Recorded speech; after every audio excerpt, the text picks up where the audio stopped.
Welcome everyone to my channel. Brickhouse here with another video. If you're a returning viewer, thank you for coming back and watching. If you're new here, stick around. You might agree with what I'm saying, you might not. So here we go, X-Men 97, episode 3, which I did watch last week. And this is from Fandom Pulse. This was written a couple days ago by John Delarose. Disney Marvel X-Men 97 goes full gay by having Morph lust after Wolverine in Bo DeMaio's 3rd episode. Yeah, that's right, folks. Remember all the hubbub about Morph being non-binary and how, back in 1997, because he's a shapeshifter, they meant him to be non-binary when non-binary wasn't a thing in 1997. But now it is, because he's nor man nor woman, and he's a shapeshifter, so that makes him non-binary. So Disney did what Disney does. That is, they put out a couple episodes of X-Men 97. Okay, there's a few little things in there. Nothing too overt, except for if you consider episode 2 where Magneto makes his speech, which is actually pulled from the comics, but it's kind of a anti-MAGA speech, some would say, pulling politics into X-Men. But here we have episode 3 of X-Men 97, and full LGBTQ agenda on full display through the character Morph.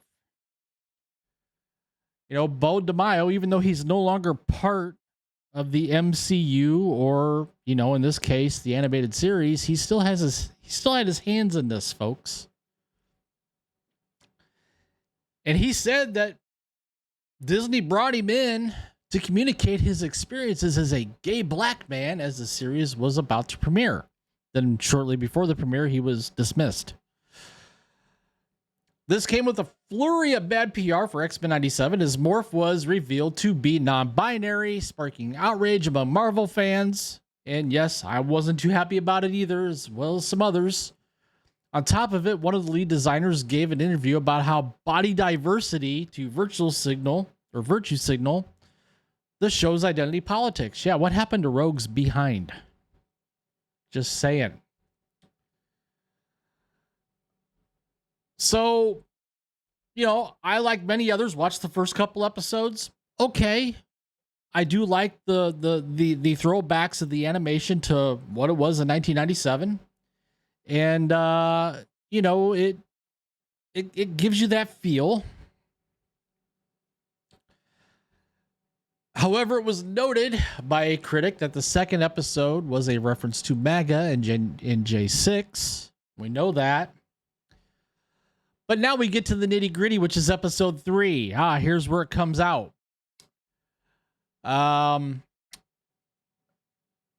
There's some spoilers here if you haven't seen it. Just forewarn you. Jean Grey is revealed to be a clone created by Mr. Sinister, who is activated as the Goblin Queen. The episode cuts to scenes with other X-Men grappling with the situation. The homosexual subtext starts with Morph as he makes jokes about Rogue and Magneto training in the Danger Room and sexualizes the context around Magneto's stamina, while leaning on Wolverine in a feminine manner. Wolverine then goes to look for Jean Grey, and Morph sighs longingly as Wolverine goes away, saying, "And then there was Morph." Even though that was subtle, it gets far more overt and worse a little bit later on in the episode as Mr. Sinister's psychic attacks begin. Morph goes into the shower where there's a male who appears to be Wolverine inside. He smirks as he looks at the body. Morph then gets his claws out and says, "Need some help with those hard-to-reach spaces?" Wink, wink, nudge, nudge. It's clear Morph means to have a homosexual encounter with who he thinks to be Wolverine in the shower before the situation unfurls into a full psychic attack on the X-Men. Now, a lot of people mocked those of us who they said were overreaching about Morph being non-binary, stating that it's implied with shape-shifting, which again was not the case in 1997,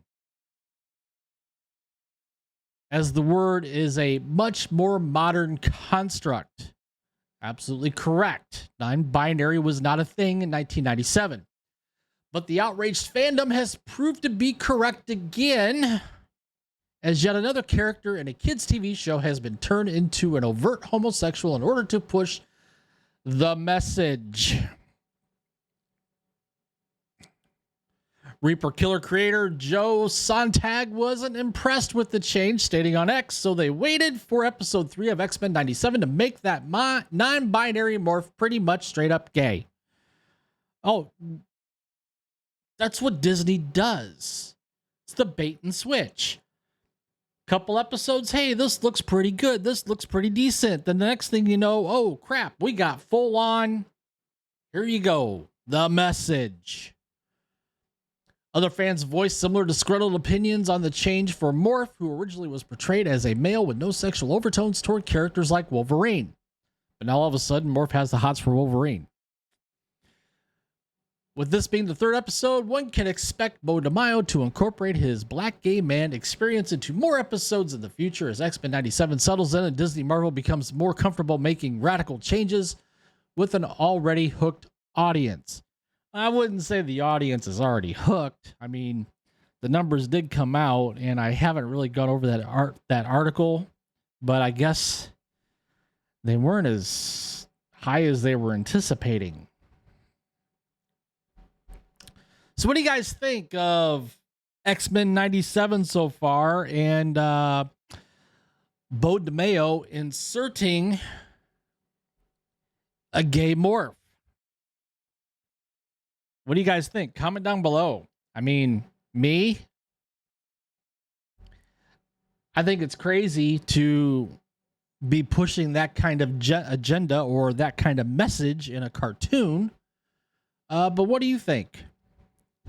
While you're at it, please take the time to smash that like button. Subscribe to the channel if you haven't already. Hit that notification bell so you don't miss a video.